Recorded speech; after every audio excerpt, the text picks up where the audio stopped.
নমস্কার বন্ধুরা, রাজ্যবাসীর জন্য এই মুহূর্তে সবথেকে বড় এবং দুর্দান্ত সুখবর। পশ্চিমবঙ্গের সমস্ত পুরুষ এবং মহিলাদের জন্য রাজ্য সরকার তরফ থেকে চলে এলো এক বিরাট বড় ঘোষণা। এবার থেকে আপনারা পেতে পারেন প্রতিদিন 260 টাকা করে, তা সর্বোচ্চ 32,500 টাকা পর্যন্ত হতে পারে।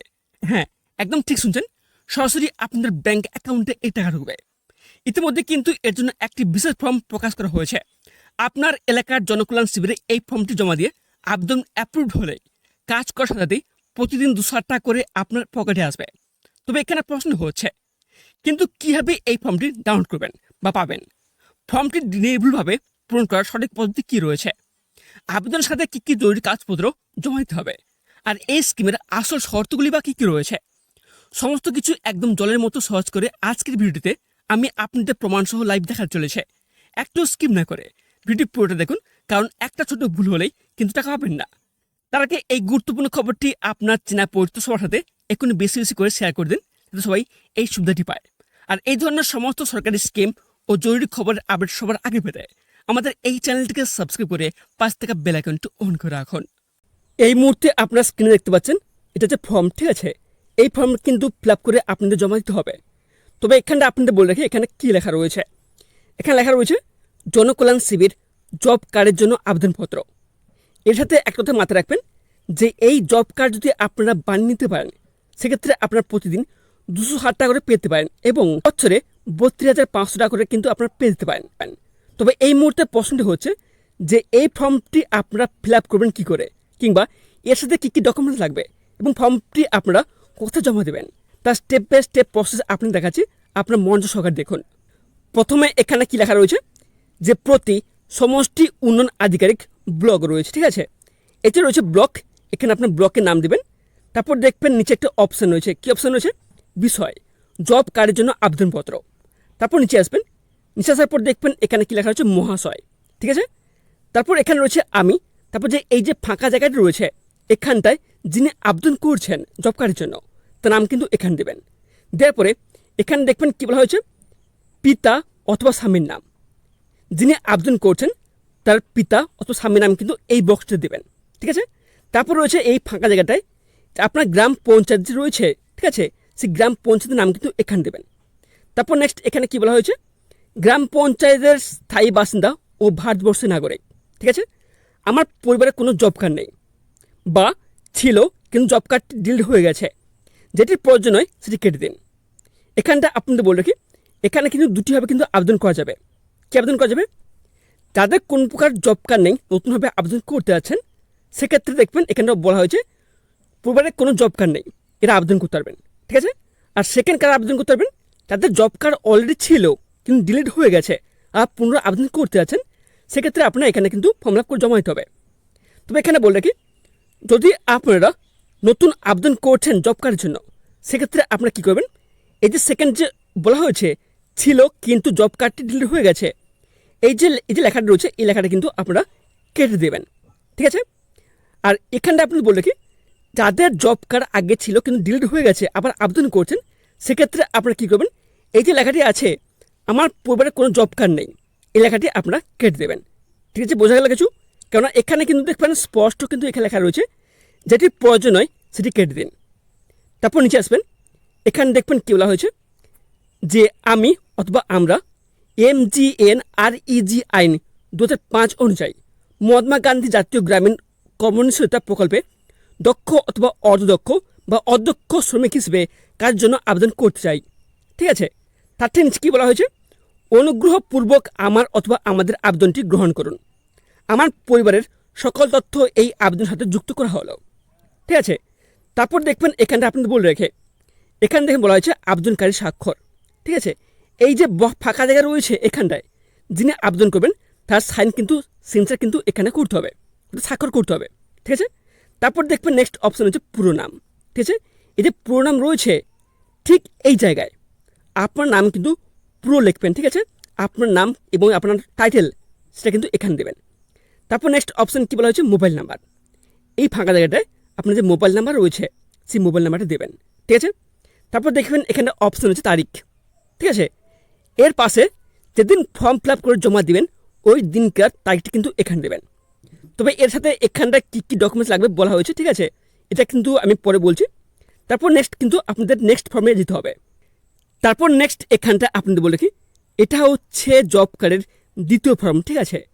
তবে এই দ্বিতীয় ফর্মটি আপনার ফিল আপ করবেন কী করে, এখানে দেখবেন স্পষ্ট লেখা রয়েছে পারিবারিক তথ্য সংগ্রহের ফর্ম, ঠিক আছে। এখানে দেখবেন একটি অপশন রয়েছে আবেদনকারীর নাম, ঠিক আছে।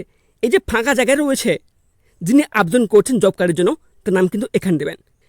তারপর দেখবেন নেক্সট অপশন রয়েছে পিতা অথবা স্বামীর নাম, যিনি আবেদন করছেন তার পিতা অথবা স্বামীর নাম কিন্তু এখানে দেবেন। তারপর নেক্সট বলা হয়েছে পরিবারের প্রধান সদস্যের নাম, আপনার পরিবারের যে প্রধান সদস্য রয়েছে তার নাম কিন্তু এই ফাঁকা জায়গাটা দেবেন। তারপর এখানে কি বলা আছে দেখবেন, বলা আছে বর্তমান ঠিকানা, এখানে সমস্ত ডিটেলস কিন্তু এখানে দিতে হবে, ঠিক আছে। এখানে দেখবেন বলা হয়েছে গ্রাম, এখানে আপনার গ্রামের নাম দিবেন, রয়েছে মৌজা, আপনার মৌজা নাম দিবেন, রয়েছে সাংসদ, এখানে সংসদের নাম দিবেন, ঠিক আছে। তারপর রয়েছে গ্রাম পঞ্চায়েত, আপনার গ্রাম পঞ্চায়েতের নাম দিবেন, রয়েছে ব্লক, আপনার ব্লকের নাম দিবেন, রয়েছে জেলা, আপনি কোন জেলায় বসবাস করেন জেলার নাম কিন্তু এখানে দেবেন, ঠিক আছে। তারপর নেক্সট অপশান রয়েছে পিনকোড, এখানটা আপনার পিনকোড দেবেন। তারপর নিচে আসবেন, নিচে আসার পর দেখবেন এখানটা কী বলা হয়েছে যে পরিবারের সদস্যদের তথ্য, এখানটা আপনি বলে রাখে আপনি জব কার্ডের জন্য তো আবেদন করছেন, ঠিক আছে, আপনার জব কার্ডে আপনার পরিবারের যদি কোনো সদস্যকে যদি অ্যাড করছেন, যুক্ত করছেন, সেক্ষেত্রে কিন্তু ওই সমস্ত সদস্যের সমস্ত তথ্য কিন্তু এখানটা দিতে হবে। এই যে ফাঁকা জায়গাটি রয়েছে, ঠিক আছে, যিনি আবেদন করছেন জব কার্ডের জন্য তার নামটি এখানে দেবেন। তারপর হচ্ছে জন্ম তারিখ, যিনি আবেদন করছেন তার জন্ম তারিখ কত এখানে দিয়ে দেবেন। তারপর নেক্সট এখানে কি বলা হয়েছে যে লিঙ্গ, যিনি আবেদন করছেন উনি কি পুরুষ নাকি মহিলা, সেক্ষেত্রে এখানটায় আপনি লিখে দেবেন, ঠিক আছে। তারপর নেক্সট এখানে কি বলা হয়েছে SC ST OBC নাকি জেনারেল, আপনার কাস্ট SC নাকি ST কিংবা OBC নাকি জেনারেল, সেটা কিন্তু এই বক্সতে আপনি লিখে দেবেন। তারপর নেক্সট এখানে কি বলা হয়েছে ভোটার কার্ডের পুরো নাম্বার, এই যে ফার্স্ট বক্সতে এখানে যার নাম দিবেন তার ভোটার কার্ডের যে নাম্বারটি রয়েছে সেই নাম্বারটা কিন্তু এই বক্সটা দিয়ে দেবেন, ঠিক আছে। তারপর নেক্সট কী বলা হয়েছে আধার কার্ডের নাম্বার, ওনার আধার কার্ডের যে নাম্বারটি রয়েছে সেই নাম্বার কিন্তু এখানে দিয়ে দেবেন। তারপর রয়েছে আধার কার্ডের সাথে সংযুক্ত মোবাইল নাম্বার, ঠিক আছে। তারপর আপনাকে এমন একটা মোবাইল নাম্বার দিবেন যে মোবাইল নাম্বারে আধার কার্ডের সাথে লিঙ্ক থাকে, ঠিক আছে, এই বক্সটা দিয়ে দেবেন।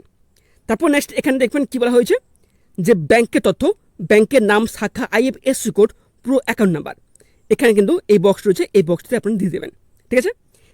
এইভাবে কিন্তু আপনাদের বাড়িতে যদি 1 জন 2 জন কিংবা 3 জন 4 জন সদস্য থাকে, সেক্ষেত্রে আপনারা কিন্তু এই সমস্ত বক্সে আপনার তথ্য কিন্তু দিতে হবে। জন্ম তারিখ রয়েছে, ওনার লিঙ্গ কী রয়েছে, SC ST OBC নাকি, voter card number, Aadhaar card number, mobile number, account number, সমস্ত তথ্য কিন্তু এখানে আপনারা পরপর দিয়ে দেবেন। তারপর দেখবেন নেক্সট এখানে কি বলা হয়েছে ঘোষণা, উপরের প্রদত্ত সমস্ত তথ্য আমার জ্ঞান ও বিশ্বাস মতে সত্য, যদি কোনো তথ্য মিথ্যা প্রমাণিত হয় তবে আইন অনুযায়ী আমার কিংবা আমাদের বিরুদ্ধে গৃহীত যে কোনো ব্যবস্থা নিতে আমি বা আমরা বাধ্য থাকব, ঠিক আছে। তারপর নিচে আসবেন, নিচে আসার পর দেখবেন এখানে কি বলা হয়েছে যে আবেদনকারীর স্বাক্ষর, যিনি আবেদন করছেন জব কার্ডের জন্য তার সিগনেচার কিন্তু এখানটা করতে হবে, এখানে উপরে কিন্তু করতে হবে, ঠিক আছে। যদি না করতে পারেন এখানে কিন্তু আপনারা টিপসই করে দেবেন, কোনো সমস্যা নেই। তারপর নিচে দেখবেন এখানে কি বলা হয়েছে পুরো নাম, ঠিক আছে, এই যে লেখা রয়েছে পুরো নাম, ঠিক আছে, ঠিক এই জায়গায় আপনার ফুল নেম কিন্তু দেবেন, আপনার নাম প্লাস আপনার পদবি বা টাইটেল এটা কিন্তু দিয়ে দেবেন, ঠিক আছে। তারপর এখানটা আপনার কোনো কিছু করবেন না, ঠিক আছে, এটা অফিসারের কাজ, এটা কিন্তু কেটে আপনাদের দিয়ে দেবে, এটা রিসিপ্ট কপি।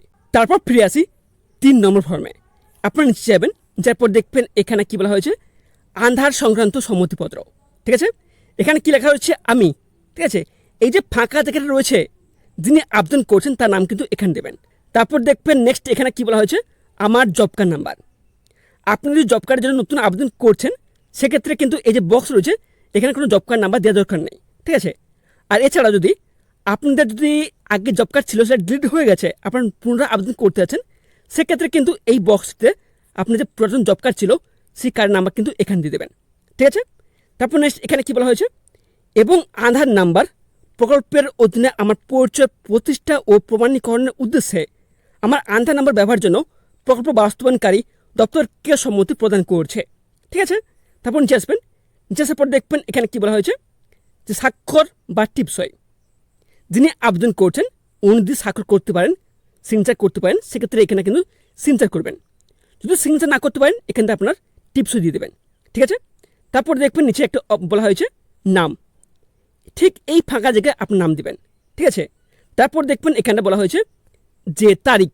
ঠিক আছে, ঠিক এই ফাঁকা জায়গায় যেদিন ফর্ম জমা দিবেন ওই দিনকার তারিখ কিন্তু এখানে দিয়ে দেবেন। তবে এখানে প্রশ্ন হচ্ছে যে এই 3টি ফর্মের সাথে অ্যাটাচ করে জমা দেবেন। ঠিক আছে, আপনারা একদম প্রথম ফর্মে চলে আসবেন, নিচে দেখবেন এখানে স্পষ্ট লেখা রয়েছে যে ভোটার কার্ড, সেকেন্ড রয়েছে আধার কার্ড, থার্ড রয়েছে ব্যাংকের পাস বইয়ের প্রথম পাতা, আর 4 নম্বর রয়েছে জাতীয় শংসাপত্র। এখানটা আপনাদের বলে রাখি, যিনি আবেদন করছেন প্লাস ওই আপনি যে আবেদন করছেন জব কার্ডে আপনি যে বাকি সদস্যের যে নাম অ্যাড করতে আছেন সবার কিন্তু এখানে কী কী লাগবে, ভোটার কার্ড লাগবে। ঠিক আছে, আধার কার্ড লাগবে, ব্যাংকের পাসবইয়ের প্রথম পাতা যেখানে ব্যাংকের ডিটেলস থাকে। ঠিক আছে, নাম্বার, IFSC কোড, অ্যাড্রেস সব কিছু থাকে, সেই পাতার জেরক্স কপি। এবং 4 নম্বরে কী বলা হয়েছে, জাতীয় শংসাপত্র যদি প্রয়োজন হয়।